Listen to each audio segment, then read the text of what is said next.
Okay, welcome to Outside the Wall. We're a movie critique podcast where the three of us, myself, Wallenstein or Wally, Raim, and X Death, talk about some of the recent movies that we've seen. So, this episode, we are talking about The Brotherhood of the Wolf by Christophe Gans, a French drama film.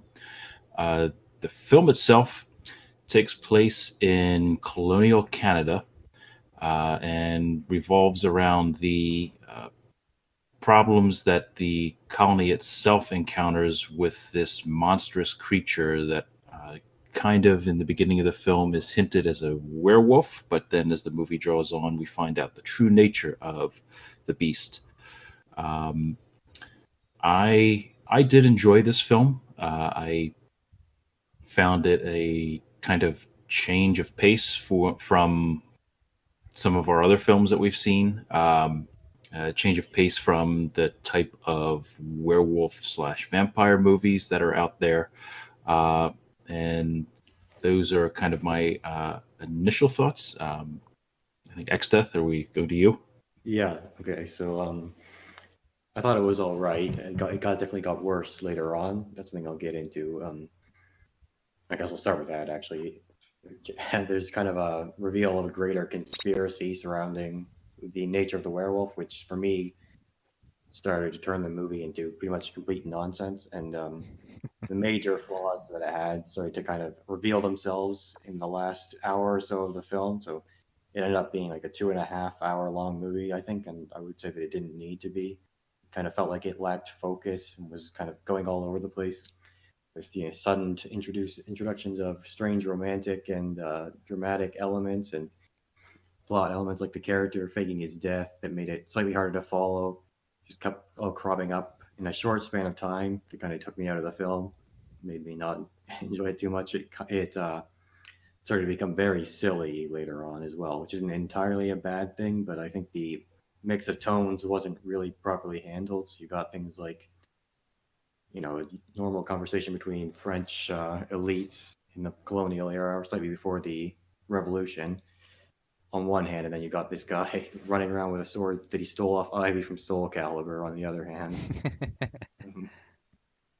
Yeah, it has some good elements. One thing I liked was that the beast or La Bête that we see deal with throughout the entire film is barely shown on screen for the first half of the film or so. I think that helps give the sense of fear and kind of prevents them from blowing their load too much early on. And once you do see him, they use some old CGI to do it, which would have looked really crappy, but they also have practical effects as well. So it made it look a lot better than it could have as a kind of a saving grace. I don't think I have too much more to say on it right now, so I'll pass it on to you, Rain. Yeah, so this is actually my second time viewing this film. I watched it when I was a teenager, like many years ago, and they're actually in France, not in colonial Canada, but the main characters apparently are coming from the colonies, and I do like it. I have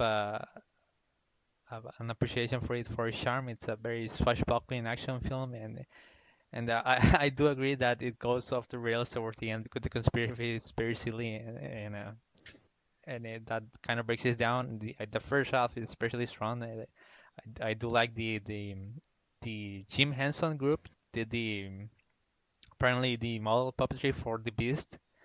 And for those of you that don't know, Jim Henson is the one that also did the Dark Crystal or the Muppets and all those puppetry. So it does help it look a lot better for today than it could have been if it had been entirely CG. Um, there's I think the action sequences are also very entertaining, better a lot than several modern action sequences. I still would say it's not as good as some other films that we've seen like Police Story, like Jackie Chan, but it's definitely still very entertaining to watch. X that mentioned the Ivy, the So I actually like that final sequence when he's fighting with that sword. It's very silly, but it's also very cool to be introduced there. And I would recommend it if I love like swashbuckling action stuff. And there's a bit of like this sense of the tension that is built around the wolf, the beast, from especially in the well, not just in the first half, but even when we properly see it fight front sack towards like the latter third part of the film. And I, I will say it's a very very fun watch, especially as a group watch. I would say it's even better. Wally. Yeah, so well, thank you for correcting me on that. As soon as I finished my intro, I looked at the wiki and realized it wasn't in colonial Canada. Um, so that's my fault. All those people listening in that might have been screaming at their computer screens. Um, In so French, like presumably. so yes, like I said, I did enjoy this film. I think we're all in agreement that the conspiracy at the very end kind of, for me anyway, kind of made it a bit campy and cheesy. It didn't have to be this sort of big conspiracy, but I don't know why they had that idea, unless it was just to draw the film length out to be longer than 2 hours. It could have easily, I think, been 2 hours or just under that.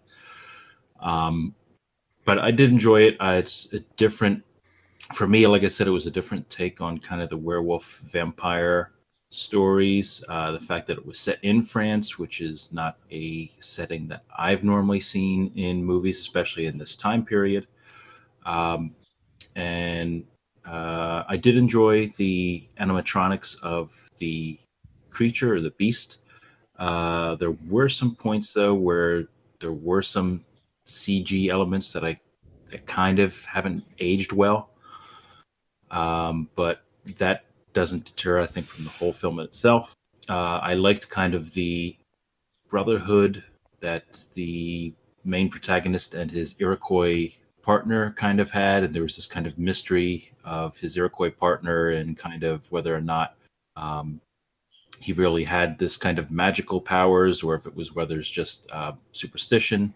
I liked that there was this commentary, this kind of like very pompous colonial looking down upon the Iroquois partner by some of the other characters in the film, particularly those involved in the conspiracy or those even involved in just the French aristocratic circles.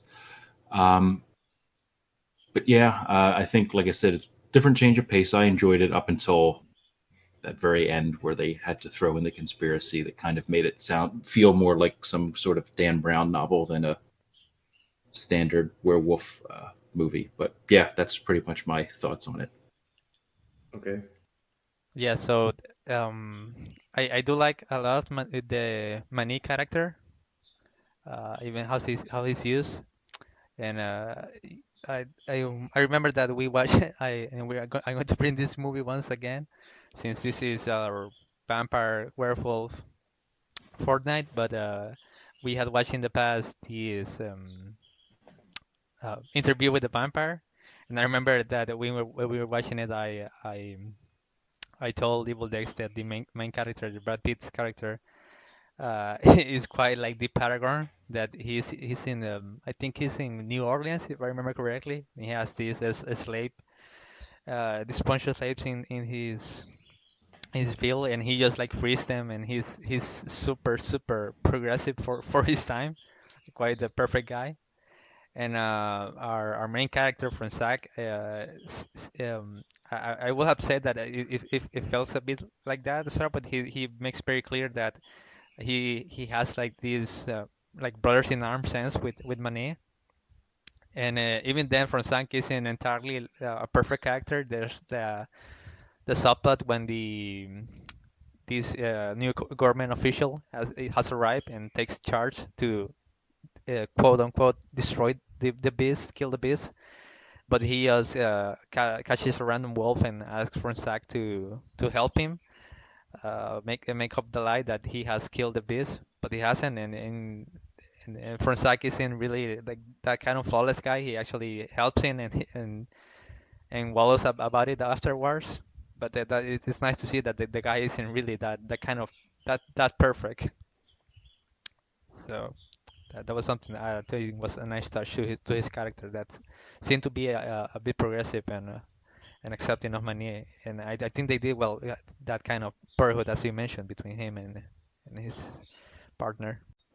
So yes, I think with Franzek's character, I think that situation kind of forced him to take that corruption stance because basically, very realistically, he was going up against the powers of the crown. Which this isn't a superhero film, so it's not like he could come in, swoop in, and remove the corrupted powers that be, and then be the goody goody guy that I think those types of films happen. So I think that's also uh, part of his character and why that I think makes it more realistic is that not only is he some ubermensch that it can just is the good versus evil, but he also it also portrays that realistic power structure that existed in that time period in France. Yep. So our main character, has limitations, which is commendable, but it doesn't go quite as far as to give him aspects of moral corruption, which would arguably be better, but it depends on the school of writing you follow. Right. So I wanted to comment a little bit on this idea of him being like relatively progressive for the time. This is something that I see a lot of in fiction, where you have writers from a much later time writing characters from a much earlier time and sort of projecting their modern moral values onto their heroes. I think, for example, actually, I watched the movie Me by Your Name yesterday, which has a much more minor example of it, where you have like a dad in the 1980s who's probably more accepting of homosexuality than a lot of people were in that time. And I think this is fine. There's nothing really wrong with it, as long as it's only the one or a few characters who have the like relatively advanced or later moral values, because the aspect of individuality always makes it so believable. Right. Well, a film for me that this Franzak kind of paralleled was, I don't know if either of you have seen it, but the film Master and Commander, with the biologist who's on the ship. He very much is kind of that progressive voice. He's very much this, like they in the film, he's a student of Darwin. He's talking about going to the Galapagos Islands and studying the different species and creatures there and chronicling it. And is kind of that, like you said, I think a very modern view, like kind of the modern conscious in the film, which the film takes place, I think it's the 17th century. But yeah, there's very much parallels I noticed as well with Franzek being a very progressive type of character for the time period. Yeah, it's common. Atticus Finch is another example you can use that's very well known. Clearly, Harper Lee is kind of writing her own moral values through him, which wouldn't be typical of people at the time period she's writing in. Again, I don't think there's anything wrong with this. Yeah, I think as I mentioned, I think this was much better done in comparison with Interview with the Vampire, because that guy was pretty much way too. Especially because he was a vampire, so it should have been eating some people. But but uh, Yeah. but yeah, no, that was a detail about it that I like. So I think one of the main reasons I particularly like this film, I think, is because it also talks, it brings up these kind of myths that existed in this time period in this part of the world. So I think this particular movie was the myth of, what is it, the Beast of Gévaudan, which in more or less is another werewolf type of mythos that existed in Europe at this time period. And like I said, the reason I like it is because it isn't modernized like the Lost Boys was, or some more modern takes on the vampire werewolf mythos, and it's not necessarily either this hammer horror type of film where it's you very much know what you're getting when you're watching that type of movie. It uses a lot of the historical uh, folk tales and, like I said, the myths that were built about during these time periods that historians have uncovered, and digs into that, which is where I think one of the particular reasons why I enjoy it. Okay, that makes sense. We can come back to what we talked about with Indiana Jones as well, where the film kind of presents an opportunity for people to learn about this aspect of old myths, and if they are interested, read more into it. Rain was talking about how there were real life attacks in that area of France around the same time. So that's another aspect you could look into if you were so inclined, which I Mhm, think is I agree. nice. Yep. Yes, because one of the particular, at least from my understanding, one of the particular realities of some of these myths, particular werewolves, would, from some historians' understandings, that it could have been just people's ways of explaining at the time the unexplainable. So what could have been someone infected with rabies could very well have they could have transmorphed into, say, either a werewolf or more or less what I think was more commonly associated with was vampirism. And some of those how these myths came about trying to explain the unexplainable, and kind of how this film deals with that, because at the end of the day, this film is not really like supernatural or science fiction at all. It very much is set in reality. It very much is, once you see the end of the film, you realize the whole myth behind both the conspiracy and the creature itself are not very much. This isn't some like super horror film. It's very much set in reality. Yeah, it's almost like a historical film that has a couple of werewolf scenes spliced into it. Right. Yes, I am. I think discussing about the supernatural parts, as you mentioned, the most supernatural things they don't really take you out of place or are that much in your face, which we're mostly mentioning with the Mani character, like when they're preparing to hunt the beast, and I think Sardis asks him what is he doing, and he said that he's talking with the trees because trees can talk, and then he gives him like a hallucinogen, I think. So it's nothing that would have been really been supernatural. It's just like the customs that Mani has and what he ingests to basically enhance his senses or Or the even I was going to say, or even when Franzak, quote unquote, returns from the dead. Whereas I think I mentioned this to both of you after watching the film that my impression was he was put into a coma by the partisan member of the Holy See, and then that's why I said, you notice as soon as the ceremony for his burial is over, they immediately come out and start digging him back up because, well, being in a coma, he's still technically alive, and they don't want him being buried to death. Yeah, as I mentioned before, Evil explained the comment earlier that he just like dies and then comes back to life, and it took him out of it. That I didn't see that as a Well, like something strange because she does mention earlier in the movie that the Florence women give them their men a poison and then give them the antidote by the end of the day. So if they slept with someone else, basically they will have a terrible night. So and when she comes visit him, she visits beforehand the jailer to basically poison his food. So Right. yeah, it wasn't like he just they just brought him back to life with a ritual or something. It was very much something that could have possibly happen. yeah, it's really nice to see part of the hero's journey incorporated into this film in a non-supernatural way. Right. Um, yeah, because I just forgot what I was going to say now. Well, go on. I'll think of it and I'll. Um, that's all I really had to say. Oh well, yeah. Now, now I remember.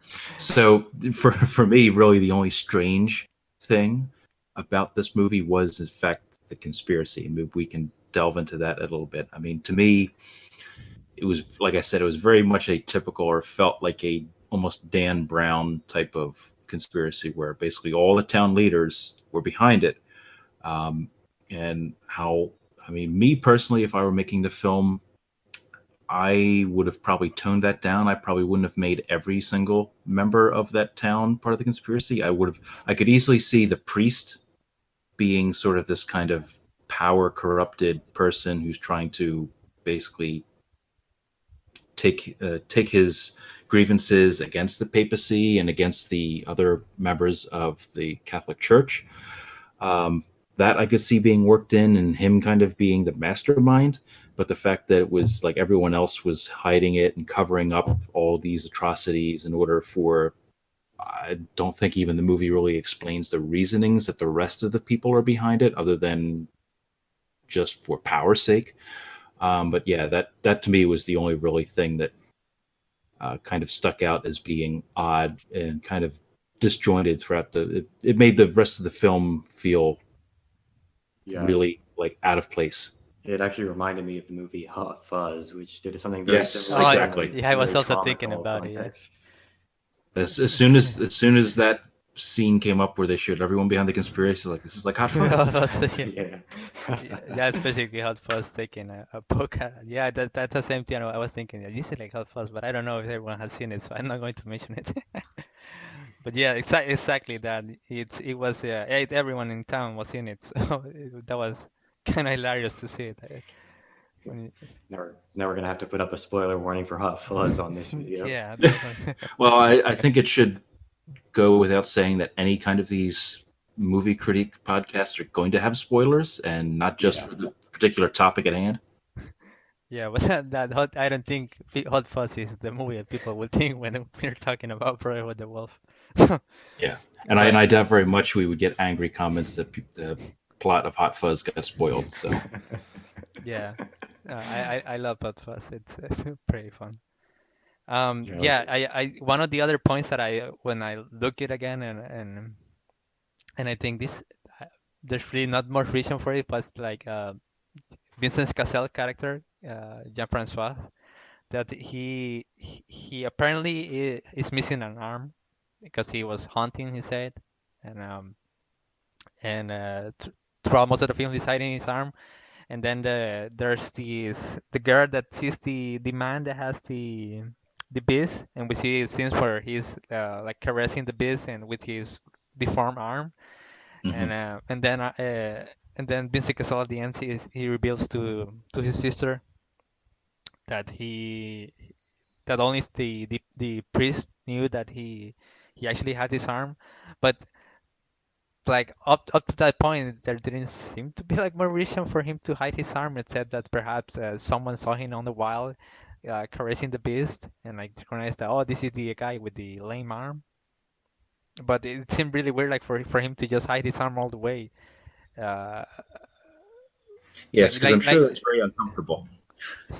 yeah, it must have been. he had like a corset there for it, and but it just seemed really weird that unless like right from the start they had brought the beast and so they said like, oh, we're going to have this conspiracy to and use this beast to overthrow the Catholic the church and the king here. It's I don't know how that idea came up to have him specifically hide his arm all the way.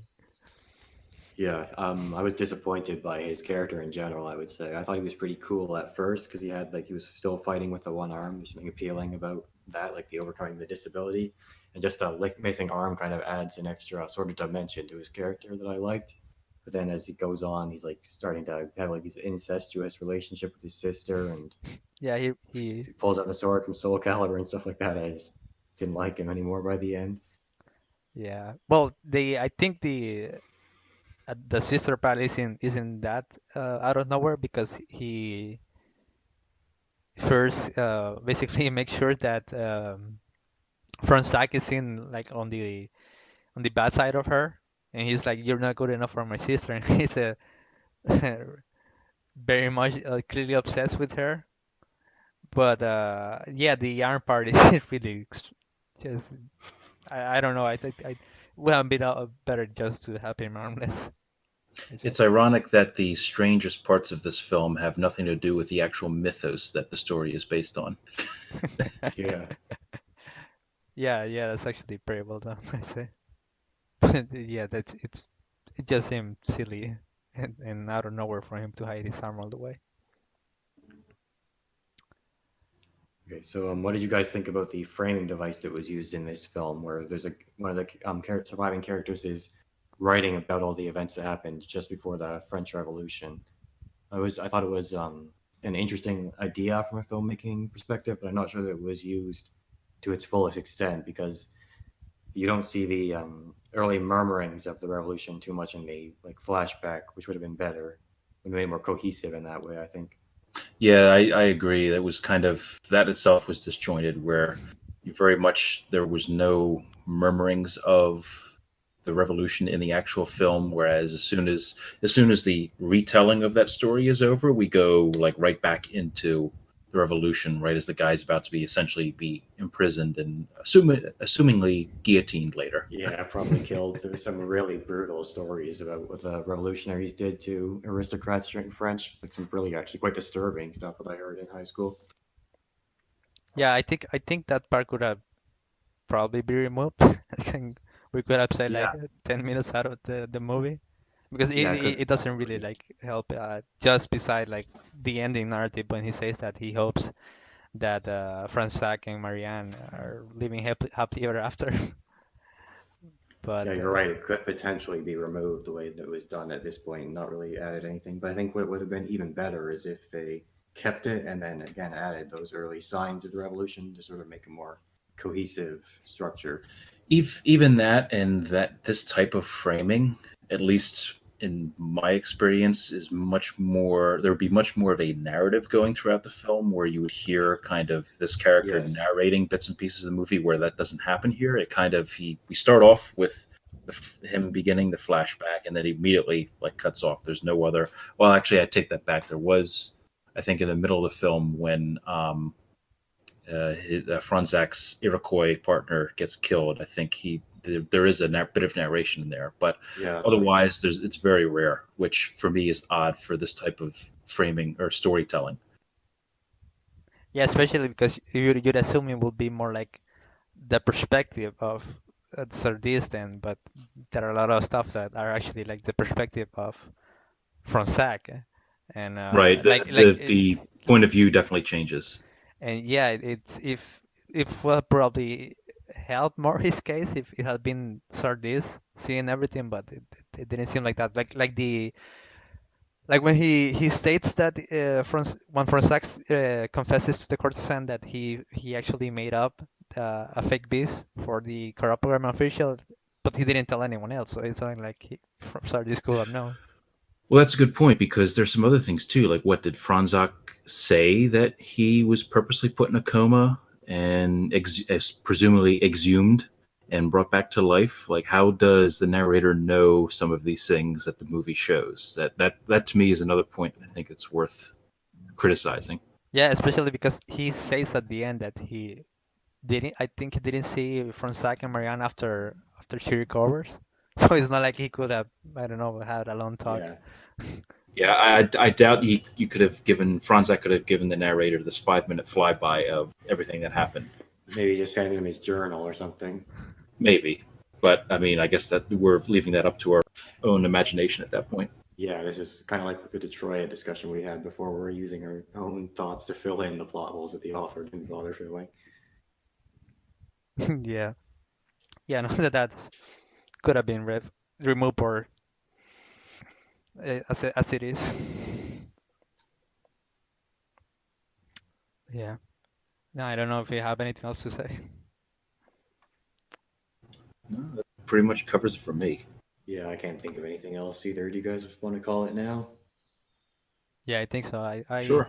I did like this, as I said. I do recommend it as a fun watch. It's a very good style, it's good action, and at least the best parts and the intrigue up to the first half is fairly intriguing. Nice. Yeah. Maybe I, fast forward a few parts to enhance your enjoyment. I would sort of agree. I mean, I enjoyed the film.